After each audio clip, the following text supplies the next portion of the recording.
RMC Team Dugas, l'interview en 3 points. Et Dugas, on reçoit Lucas Do, qui est donc vainqueur de Guingamp face au PSG hier. Il était titulaire. Lucas, bonsoir. Bonsoir. Bonsoir Lucas. Donc, alors, les 3 points de l'interview, évidemment, on va revenir sur la victoire d'hier face au PSG. Et la deuxième partie de saison qui s'annonce sous les ordres de Jocelyn Gourvenec. Et puis peut-être la suite aussi sur le plan personnel pour Lucas. Bon Lucas, dis-moi, t'es heureux quand même, t'as pas l'air... Je suis plus fatigué que heureux. Ah ouais, c'était dur, ils vous ont fait courir, hein. Non, c'est dur. Bah, pas tant que ça, vu qu'on on a joué vachement bas, mais c'était plus fatigant au niveau du cerveau, parce qu'il faut pas se relâcher une seule seconde avec la capacité des mecs en face de faire la bonne passe au bon moment et au bon endroit. C'est plus psychologiquement où on peut pas se permettre d'avoir une seconde d'inattention, sinon ça fait mouche, quoi. T'as été surpris justement de voir cette équipe parisienne. Alors vous avez joué très très bas, vous avez réduit les espaces, vous l'avez très très bien fait. T'as été surpris de ne pas les voir tenter des gestes techniques pour se sortir de ces situations, entre les lignes, amener une accélération, amener un faux appel, quelque chose un petit peu amorphe, les Parisiens aussi. Tu as été surpris?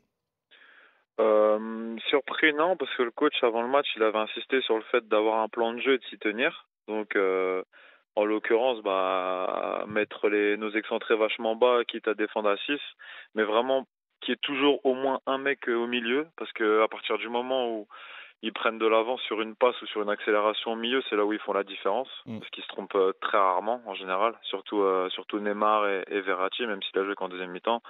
Mais c'était hyper important de suivre le plan de jeu, et il a dit qu'au fur et à mesure du match, s'ils n'arrivaient pas à trouver la faille, ils allaient s'énerver, et petit à petit on allait peut-être pouvoir prendre l'ascendant, et c'est ce qui s'est passé, quoi. Elle vous fait du bien, bien évidemment, cette qualification, mais en championnat, ça reste toujours aussi difficile. Malgré le changement d'entraîneur, comment ça se passe avec Jocelyn?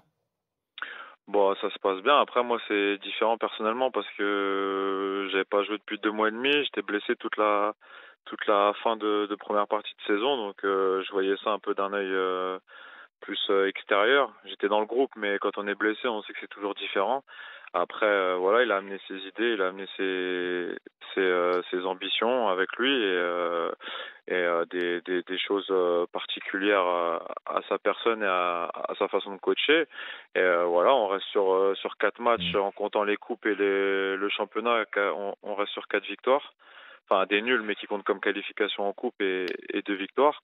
Et c'est important pour le moral, parce qu'on sait qu'il y a une deuxième partie de saison qui va être éprouvante, qui va être très difficile, parce que faut prendre une trentaine de points. Peu sont les équipes qui ont réussi à le faire, mais voilà, c'est important d'engranger de la confiance. C'est une victoire qui ne doit pas nous permettre de nous reposer sur nos lauriers, mais qui doit au contraire nous donner de la confiance et de la force pour les matchs à venir en championnat, parce qu'on sait que c'est notre pain quotidien, c'est l'avenir de tout un club et de toute une région qui est en jeu là, donc c'est important de bien négocier.